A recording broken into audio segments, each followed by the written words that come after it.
El corazón del actor. Es cierto. Siempre he sido nervioso. Muy nervioso. Terriblemente nervioso. Pero ¿por qué afirman ustedes que estoy loco? La enfermedad había agudizado mis sentidos, en vez de destruirlos o embotarlos. Y mi oído era el más agudo de todos. Oía todo lo que pudiese oírse en la tierra y en el cielo. Muchas cosas oí en el infierno. ¿Cómo puedo estar loco entonces? Escuchen y observen con cuánta cordura, con cuánta tranquilidad les cuento mi historia.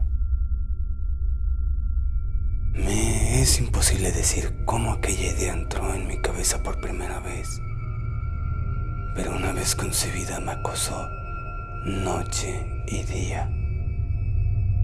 Yo no perseguía ningún propósito, ni tampoco estaba colérico. Quería mucho al viejo. Jamás me había hecho nada malo. Jamás me insultó. Su dinero no me interesaba. Me parece que fue su ojo. Sí, eso fue. Tenía un ojo semejante al de un buitre. Un ojo celeste y velado por una tela. Cada vez que lo clavaba en mí se me helaba la sangre. Y así poco a poco, muy gradualmente, me fui decidiendo a matar al viejo y librarme de aquel ojo para siempre. Presta atención ahora. Usted me toma por un loco, pero los locos no saben nada. En cambio, si hubiera podido verme, si hubiera podido ver con qué habilidad procedí, con qué cuidado, con qué previsión, con qué disimulo me puse a la obra. Jamás fui más amable con el viejo que la semana antes de matarlo. Todas las noches, hacia las 12, hacía yo girar el picaporte de su puerta y la abría. Oh, tan suavemente. Y entonces, cuando la abertura era lo bastante grande como para pasar mi cabeza, levantaba una linterna sorda, cerrada, completamente cerrada, de manera que no se viera ninguna luz, y tras ella pasaba la cabeza. Oh, ustedes se hubieran reído al ver cuán astutamente pasaba la cabeza. La movía lentamente, muy lentamente, a fin de no perturbar el sueño del viejo. Me llevaba una hora entera introducir completamente la cabeza por la abertura de la puerta, hasta verlo tendido en su cama. Es que un loco hubiera sido tan prudente como yo. Y entonces, cuando tenía la cabeza completamente dentro del cuarto, abría la linterna cautelosamente. Oh, tan cautelosamente. Sí, cautelosamente iba abriendo la linterna, pues crujían las bisagras. La iba abriendo lo suficiente para que un solo rayo de luz cayera sobre el ojo de buitre. Y esto lo hice durante 7 largas noches. Cada noche a las 12. Pero siempre encontré el ojo cerrado. Y por eso me era imposible cumplir con mi obra. Porque no era el viejo que me irritaba, sino el mal de ojo. Y por la mañana, apenas iniciado el día, entraba sin miedo en su habitación y le hablaba resueltamente, llamándolo por su nombre con voz cordial y preguntándole cómo había pasado la noche. Ya ven ustedes que tendría que haber sido un viejo muy astuto para sospechar que todas las noches, justamente a las 12, iba yo a mirarlo mientras dormía. Al llegar la 8ª noche, procedí con mayor cautela que de costumbre al abrir la puerta. El minutero de un reloj se mueve con más rapidez de lo que se movía mi mano. Jamás antes de aquella noche había sentido el alcance de mis facultades, de mi sagacidad. Apenas lograba contener mi impresión de triunfo. Pensar que estaba ahí abriendo poco a poco la puerta y que él ni siquiera soñaba con mis secretas intenciones o pensamientos. Me reí entre dientes ante esta idea y quizá me oyó, porque lo sentí moverse repentinamente en la cama, como si se sobresaltara. Ustedes pensarán que me eché hacia atrás, pero no. Su cuarto estaba tan negro como la pez, ya que el viejo cerraba completamente las persianas por miedo a los ladrones. Yo sabía que le era imposible distinguir la abertura de la puerta y seguí empujando suavemente, suavemente. Había ya pasado la cabeza y me disponía a abrir la linterna cuando mi pulgar resbaló en el cierre metálico y el viejo se enderezó en el lecho gritando: ¿Quién está ahí? Permanecí inmóvil, sin decir palabra. Durante una hora entera no moví un solo músculo, y en todo ese tiempo no oí que volviera a tenderse en la cama. Seguía sentado, escuchando, tal como yo lo había hecho, noche tras noche, mientras escuchaba en la pared los taladros cuyo sonido anuncia la muerte. Oí de pronto un leve quejido, y supe que era el quejido que nace del terror. No expresaba dolor o pena, ¡oh no! Era el ahogado sonido que brota del fondo del alma cuando el espanto lo sobrecoge. Bien conocía yo ese sonido. Muchas noches, justamente a las 12, cuando el mundo entero dormía, surgió de mi pecho, ahondando con su espantoso eco los errores que me enloquecían. Repito que lo conocía bien, comprendí lo que estaba sintiendo el viejo y le tuve lástima, aunque me reía en el fondo de mi corazón. Comprendía que había estado despierto desde el primer leve ruido, cuando no se movió en la cama. Había tratado de decirse que aquel ruido no era nada, pero sin conseguirlo. Pensaba, no es más que el viento en la chimenea o un grillo que chirrió una sola vez. Sí, había tratado de darse ánimo con esas suposiciones, pero todo era en vano. Todo era en vano porque la muerte se había aproximado a él, deslizándose furtiva e envolvía a su víctima. Y la fúnebre influencia de aquella sombra imperceptible era la que lo movía a sentir, aunque no podía verla ni oírla, a sentir la presencia de mi cabeza dentro de la habitación. Después de haber esperado un largo tiempo, con toda paciencia, sin oír que volviera a acostarse, resolví abrir una pequeñísima ranura de la linterna. Así lo hice. No pueden imaginarse ustedes con qué cuidado, con qué inmenso cuidado, hasta que un fino rayo de luz, semejante al hilo de la araña, brotó de la ranura y cayó de lleno sobre el ojo de buitre. Estaba abierto de par en par, y yo empecé a enfurecerme mientras lo miraba. Lo vi con toda claridad, de un azul apagado, y con aquella horrible tela que me helaba hasta el tuétano. Pero no podía ver nada de la cara o del cuerpo del viejo, pues, como movido por un instinto, había orientado el haz de luz exactamente hacia el punto maldito. ¿No les he dicho ya que lo que toman erradamente por locura es solo una excesiva agudeza de los sentidos? En aquel momento llegó a mis oídos un resonar apagado y presuroso, como el que podría ser un reloj envuelto en algodón. Aquel sonido también me era familiar. Era el latir del corazón del viejo. Aumentó aún más mi furia, tal como el redoblar de un tambor estimula el coraje de un soldado. Pero incluso entonces me contuve y seguí callado. Apenas si respiraba.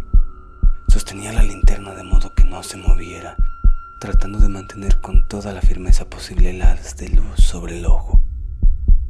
Entretanto, el infernal latir del corazón iba en aumento. Se hacía cada vez más rápido, cada vez más fuerte, momento a momento. El espanto del viejo tenía que ser terrible, cada vez más fuerte, más fuerte. ¿Me siguen ustedes con atención? Les he dicho que soy nervioso. Sí, lo soy. Y ahora, a medianoche, en el terrible silencio de aquella antigua casa, un resonar tan extraño como aquel me llevó a un error incontrolable. Sin embargo, me contuve todavía algunos minutos y permanecí inmóvil. Pero el latido crecía cada vez más fuerte, más fuerte. Me pareció que aquel corazón iba a estallar y una nueva ansiedad se apoderó de mí. Algún vecino podía escuchar aquel sonido. La hora del viejo había sonado. Lanzando un alarido, abrí del todo la linterna y me precipité en la habitación. El viejo clamó una vez, nada más una vez. Me bastó un segundo para arrojarlo al suelo y echarle encima el pesado colchón. Sonreí alegremente al ver lo fácil que me había resultado todo, pero durante varios minutos el corazón seguía latiendo con un sonido ahogado. Claro que no me preocupaba, pues nadie podría escucharlo a través de las paredes. Cesó, por fin, de latir. El viejo había muerto. Levanté el colchón y examiné el cadáver. Sí, estaba muerto. Completamente muerto. Apoyé la mano sobre el corazón y la mantuve así largo tiempo. No se sentía el menor latido. El viejo estaba bien muerto. Su ojo no volvería a molestarme. Si ustedes continúan tomándome por loco, dejarán de hacerlo cuando les describa las astutas precauciones que adopté para esconder el cadáver. La noche avanzaba mientras yo cumplía mi trabajo con rapidez, pero en silencio. Ante todo, descuarticé el cadáver.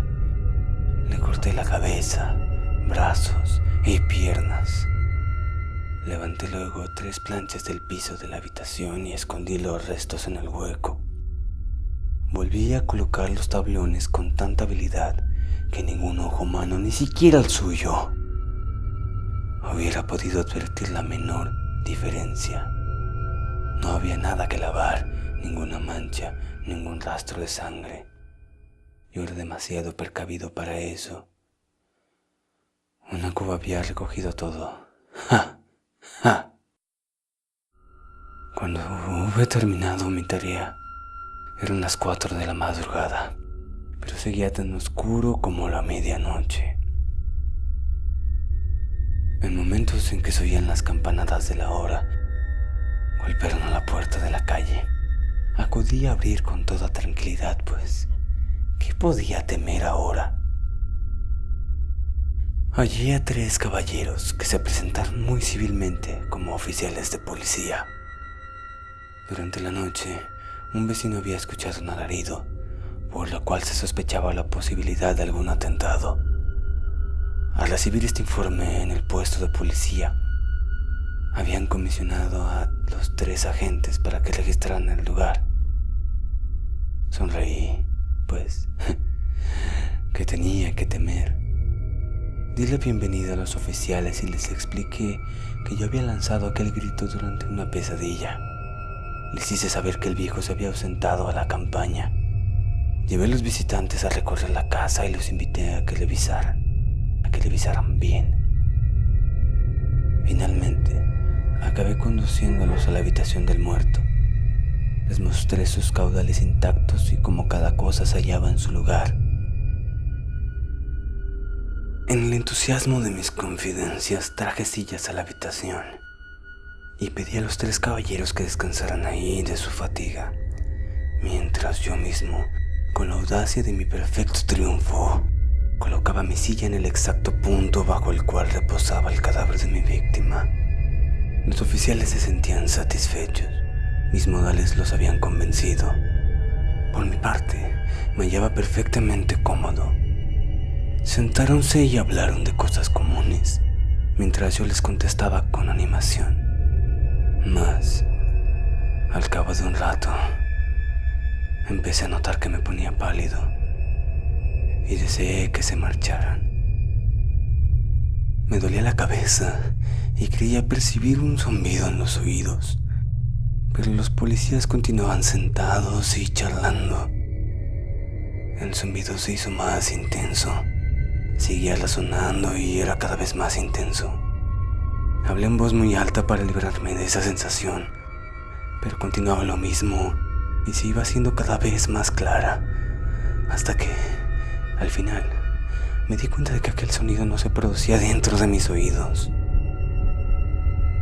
Sin duda, debí de ponerme muy pálido, pero seguí hablando con creciente soldura y levantando mucho la voz. Empero el sonido aumentaba. ¿Y qué podía hacer yo? Era un resonar apagado y presuroso, un sonido como el que podría ser un reloj envuelto en algodón. Yo jadeaba, tratando de recobrar el aliento, y sin embargo, los policías no habían oído nada.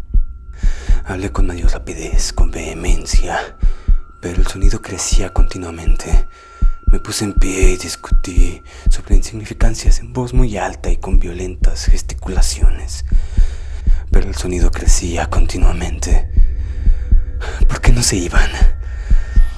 Anduve de un lado a otro a grandes pasos, como si las observaciones de aquellos hombres me enfurecieran, pero el sonido crecía continuamente. ¡Oh, Dios! ¿Qué podía hacer yo? Lancé espumarajos de rabia y maldije y juré, balanceando la silla sobre la cual me había sentado. Raspé con ella las tablas del piso, pero el sonido sobrepujaba todos los otros y crecía sin cesar. Más alto, más alto, más alto. Y entre tanto los hombres seguían charlando plácidamente y sonriendo. ¿Era posible que no lo oyeran? ¡Santo Dios!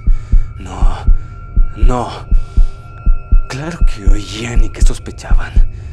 Sabían y se estaban burlando de mi horror. Sí, así lo pensé y así lo pienso hoy. Pero cualquier cosa era preferible que aquella agonía. Cualquier cosa sería más tolerable que aquel escarnio. No podía soportar más tiempo sus sonrisas hipócritas. Sentí que tenía que gritar o morir. Y entonces otra vez. Escuchen. Más fuerte. Más fuerte. Más fuerte. Más fuerte. Basta ya de fingir, malvados. Oye, confieso que la maté. Levanté esos tablones ahí, donde está latiendo su horrible corazón.